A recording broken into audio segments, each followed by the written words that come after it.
Salut à tous et welcome back to my channel, j'espère que vous allez bien. Aujourd'hui on se retrouve dans une nouvelle vidéo et j'avais envie de vous faire une petite vidéo en lien avec Halloween étant donné qu'on est en plein mois d'octobre et de vous proposer une dizaine de séries pour Halloween. Alors je n'ai pas dit une dizaine de séries d'horreur parce que tout simplement j'ai incorporé plusieurs styles dans cette vidéo. Il y aura bien évidemment de l'horreur horrifique, mais il y aura également du fantastique et également un peu d'humour noir. Mais je vous rassure, je vais vous expliquer à chaque série que je vous présente pour vous donner envie d'aller regarder si ce n'est pas déjà le cas. Mais avant de commencer la vidéo, j'aimerais quand même vous annoncer, pour ceux qui n'étaient pas au courant, que les précommandes de mon roman en version e-book est disponible sur Amazon et sur Kobo. Donc si vous voulez aller jeter un petit coup d'œil pour voir de quoi parle mon roman et potentiellement de commander mon roman, eh bien n'hésitez pas à aller voir les liens dans la barre de description pour voir tout ça. Et également le roman en version papier sortira le 2 novembre sur Amazon. Donc restez connectés et surtout n'hésitez pas à venir me suivre sur mon Instagram si vous voulez en savoir plus. Déjà là c'est trop cool parce que ça fait à peu près 3-4 jours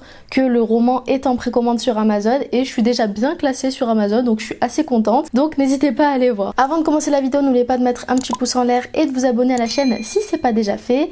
Et on commence tout de suite.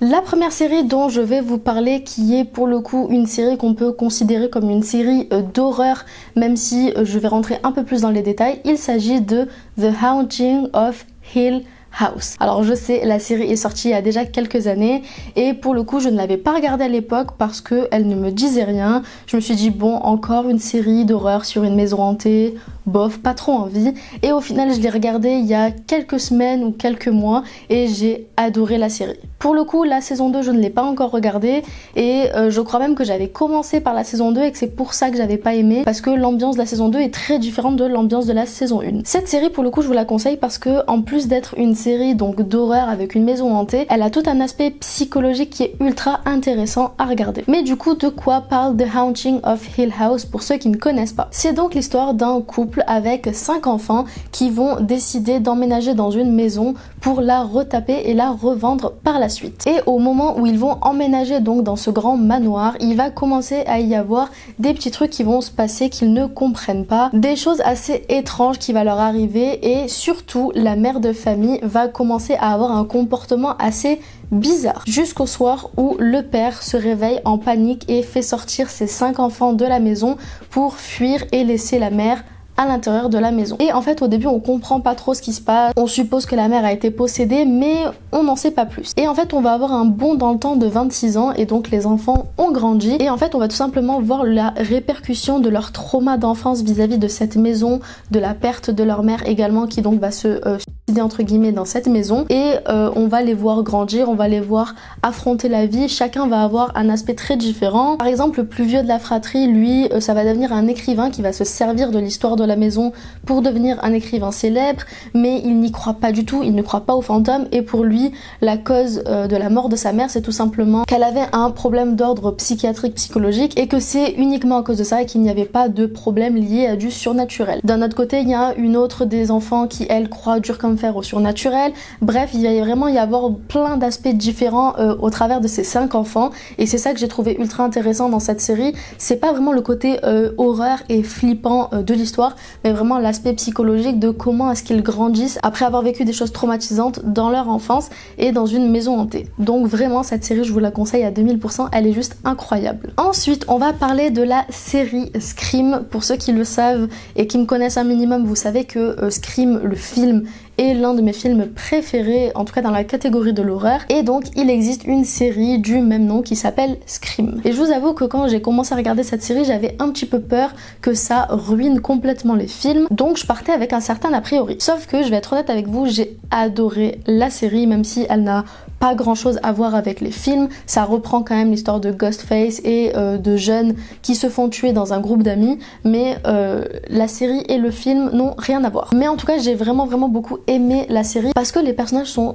ultra intéressants à regarder, ils ont tous une personnalité assez différente et surtout c'est pas une bande d'amis où tout est parfait, tout est joyeux. Il y a énormément d'histoires entre eux, de problématiques et vraiment cette série elle reprend quand même les bases de Scream avec le début, la fille qui se fait tué chez elle après avoir répondu au téléphone, mais vraiment la série est super intéressante à regarder. Il y a tout un aspect de famille, il y a tout un aspect avec les générations précédentes, donc les parents qui vont avoir aussi des problèmes vis-à-vis du tueur. Bref, cette série est vraiment intéressante à regarder. Et si vous aimez de base les films Scream, je vous conseille la série qui est vraiment cool, mais par contre ne vous attendez pas à voir la même chose que dans le film, ce n'est pas la même chose. Ensuite, j'étais obligée de parler de cette série parce que c'est une série que j'adore. Il s'agit de American Horror Story. Je ne vais pas vous expliquer ce qui se passe dans chaque saison parce que chaque saison est différente.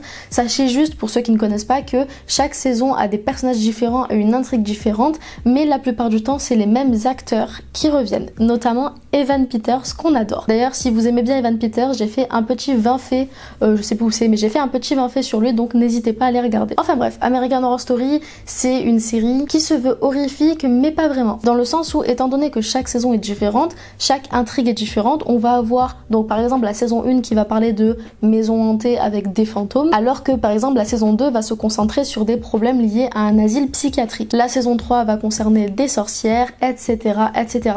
Il y a vraiment plusieurs sous-catégories, on va dire, dans cette série, et vous avez totalement le choix de regarder n'importe quelle saison sans vous faire spoiler. Par contre, pour ce qui est de la saison 8, je vous conseille quand même d'avoir regardé d'abord la saison 1 et la saison 3. Et je vais quand même vous donner mes petits chouchous, surtout pour la période d'Halloween. Je vous conseille donc la saison 1 sur la maison hantée, la saison 3 sur les sorcières, la saison 7 sur le culte et donc tout ce qui est en lien avec Donald Trump et les néo-nazis, voilà, et la saison 8 sur Apocalypse. C'est vraiment 4 saisons que je vous conseille pour la période Halloween et vous faites ce que vous voulez. Ensuite, la prochaine série dont je vais vous parler, c'est une série qui a je crois 5 ou 6 saisons et je n'ai regardé que 3 ou 4 saisons de cette série, tout simplement parce que j'ai pas eu le temps de regarder la suite et parce qu'il y a eu un petit moment où ça redescendait un petit peu et j'ai pas eu la force de continuer. Mais la série est vraiment très intéressante et très cool à regarder, même si il y a quelques trigger warnings. Et il s'agit donc de la série Bates Motel. Bates Motel, c'est une série qui est une adaptation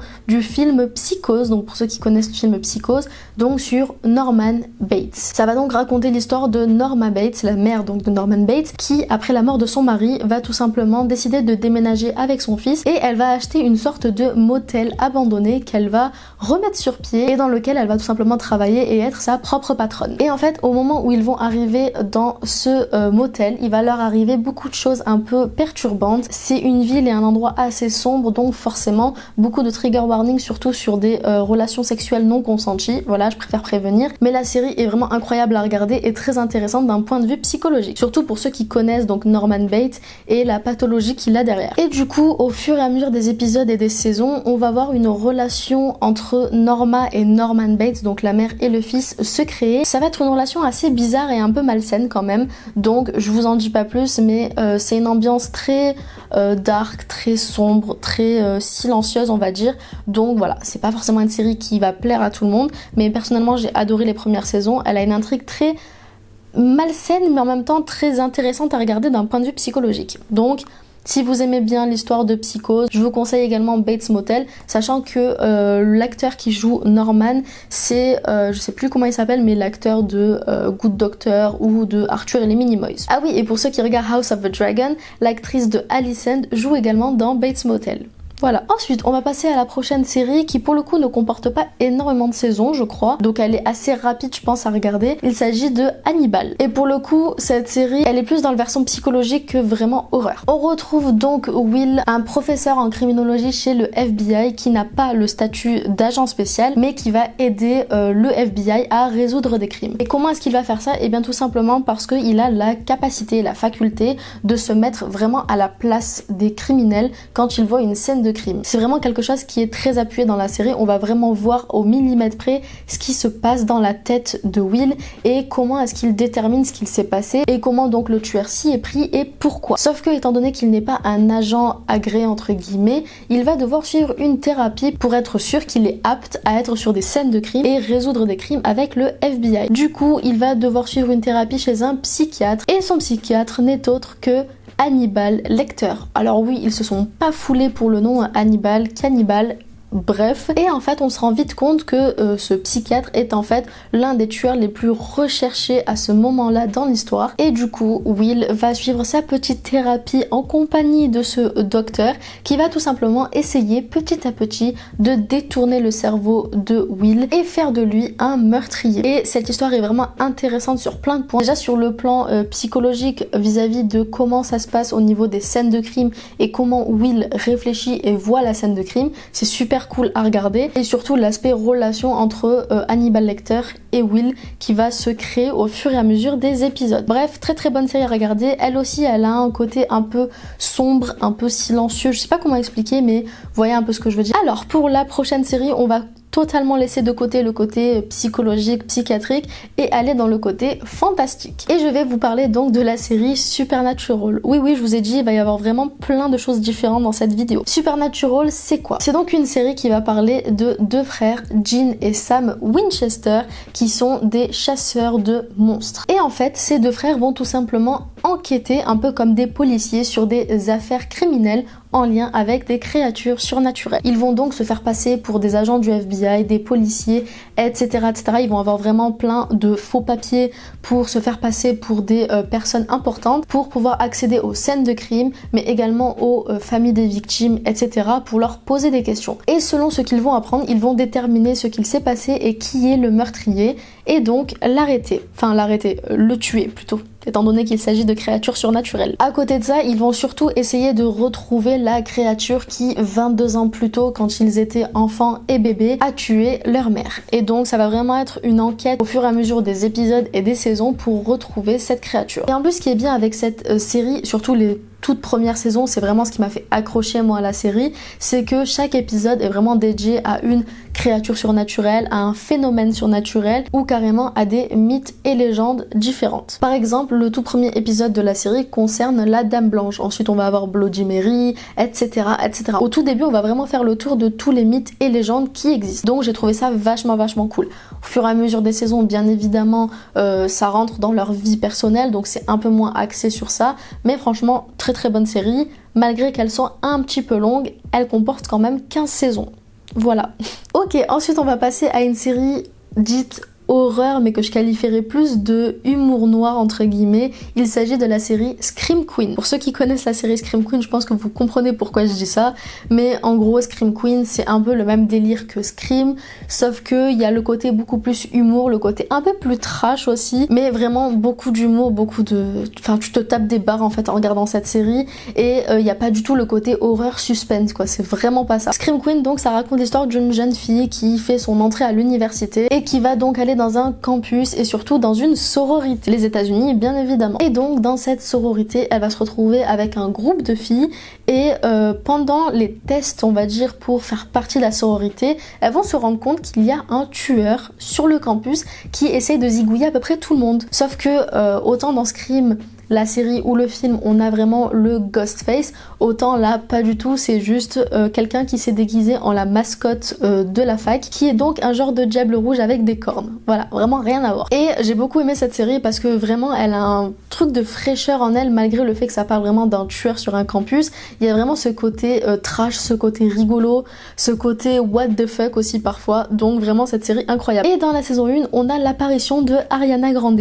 Voilà, juste pour ça faut regarder. La prochaine série est une série que j'ai regardée il y a quelques années maintenant et que j'ai adoré. Ça a été une vraie découverte pour moi. Je voyais personne en parler et j'ai kiffé. Il s'agit de la série iZombie. Comme son titre l'indique, ça va parler de zombies. Mais pas de zombies à la Walking Dead, mais encore une fois, c'est vraiment une histoire de zombies un peu à la what the fuck. On retrouve le personnage de Liv, qui est donc une étudiante en médecine, qui va tout simplement mourir lors d'une soirée sur un bateau, et en se réveillant le lendemain, elle se retrouve transformée en zombie. Elle décide donc de devenir médecin légiste. Pourquoi médecin légiste? Tout simplement pour pouvoir avoir accès à des cadavres et à leur cerveau. Comme ça lui évite de tuer des gens, mais en même temps, elle peut se nourrir pour rester en vie. Sauf que le truc, c'est qu'à chaque fois qu'elle va manger le cerveau de quelqu'un, elle va avoir accès à tous ses souvenirs et aussi une part de sa personnalité. Et donc, le fait qu'elle ait accès aux souvenirs des cadavres, ça va lui permettre de comprendre comment ils sont morts. Elle va donc se faire passer pour une sorte de médium et travailler avec un inspecteur de police pour l'aider à résoudre des crimes. Oui, je sais, il y a beaucoup de séries entre guillemets policières dans ce classement, mais c'est vraiment des séries que j'adore et qui sont trop intéressantes à regarder, un peu comme dans le délire de Lucifer, sauf que là c'est avec un zombie. Et ce que j'aime bien avec cette série et que je m'y attendais pas du tout, c'est le fait que lorsqu'elle mange donc les cerveaux humains, ce n'est pas dégueulasse. Je sais qu'il y a plein de séries où quand on parle de zombies c'est forcément dégueulasse. Là je vous jure, la manière dont elle cuit les plats, où elle se fait à manger, parce qu'on la voit vraiment faire à manger à chaque fois, ça a l'air trop bon. Pardon, c'est trop chelou de dire comme ça, mais vraiment la manière dont elle fait à manger, ça n'écœure pas. Donc c'est une série que vous pouvez très bien regarder pendant que vous mangez, il n'y a aucun problème, vous ne serez pas écœuré par la nourriture à l'intérieur. Et ça pour le coup c'est vraiment un bon point, parce qu'on ne se focus pas sur l'aspect zombie, manger des gens, mais plus sur l'aspect je mange un bout de cerveau et j'ai les souvenirs de la personne, je peux résoudre un crime. Voilà, et c'est trop intéressant, donc je vous conseille vachement cette série. Ensuite, pour la prochaine série, je vais vous parler des nouvelles aventures de Sabrina. Et oui, on repasse donc sur un aspect surnaturel et fantastique. Je pense que vous connaissez à peu près tous cette série, mais pour ceux qui ne la connaissent pas, ça parle donc d'une jeune fille de 15 ans qui s'appelle Sabrina Spellman et qui vient de l'union entre un sorcier et une humaine. C'est donc une hybride. Et en fait, à l'aube de ses 16 ans, Sabrina va tout simplement devoir choisir entre continuer sa vie d'humaine mais perdre tous ses pouvoirs, ou alors se faire baptiser pour devenir membre de la satanique église de la nuit. Et en fait on va la voir vraiment avoir un choix important entre sa vie dans son lycée humain ou une nouvelle vie à l'église de la nuit. Mais à côté de ce choix qu'elle va devoir prendre pour ses 16 ans, on va surtout voir plein de choses se dérouler vis-à-vis de elle et de sa famille. Oui, parce qu'en plus je ne l'ai pas précisé, mais ses parents sont morts et donc elle vit avec ses deux tantes Hilda et Zelda qui vont donc l'aider entre guillemets à vivre sa vie de hybride. Et bizarrement j'ai beaucoup aimé cette série parce qu'elle est vachement cool à regarder. Alors c'est censé être un genre de spin-off de Riverdale, mais clairement Riverdale c'est du pipi de chat à côté, déjà que c'est de la merde aujourd'hui, mais même la saison 1 de Riverdale c'est de la merde à côté de Sabrina. Parce que vraiment les nouvelles aventures de Sabrina, il y a le côté dark, le côté sorcière, le côté magie, et cette série est incroyable, je l'ai adorée.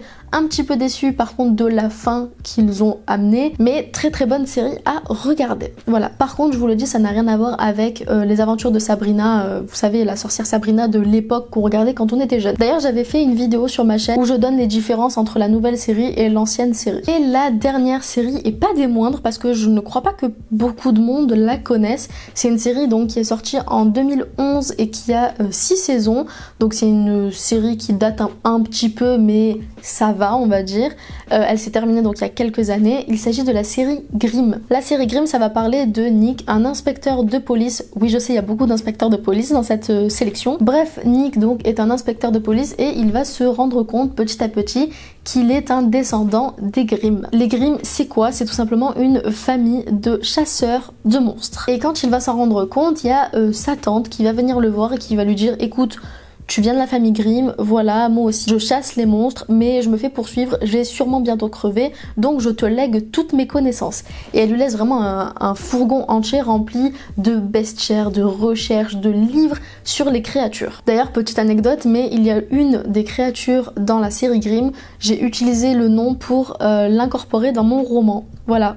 Juste pour vous dire ça. Mais bref, du coup, étant donné que c'est un inspecteur de police, Nick n'a pas forcément envie de devenir un meurtrier et de tuer absolument toutes les créatures donc monstrueuses. Et il va donc essayer de rendre justice à sa manière en tant qu'inspecteur et pas en tant que tueur. Et ça va faire qu'il va devenir ami avec l'une de ces créatures qui est donc un homme loup et avec qui il va devenir très proche assez rapidement. Et ils vont donc devoir à eux deux débusquer qui sont les bons et qui sont les méchantes créatures. Et c'est assez cool à regarder parce qu'il y a de l'action, il y a des scènes de crime, il y a des crimes à résoudre hein, vu qu'il est inspecteur, et en fait il va vraiment devoir allier son côté inspecteur et son côté descendant des Grimm ensemble.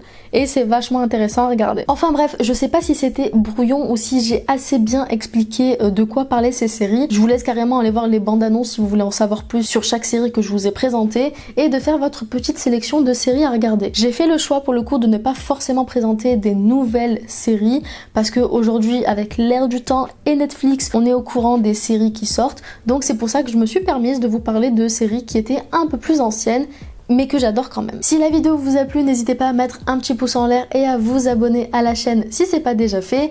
N'hésitez pas également à venir me suivre sur mon Instagram et aller faire un petit tour sur Amazon ou Kobo si vous voulez voir mon livre, voir de quoi il parle et potentiellement le précommander. Surtout qu'en ce moment et pendant une semaine, le livre sera à 1,99€ au lieu de 3,99€. Donc, petite promotion, n'hésitez pas. Et pour ma part, je vous fais plein de bisous et je vous dis à la semaine prochaine. I thought it'd be me and you.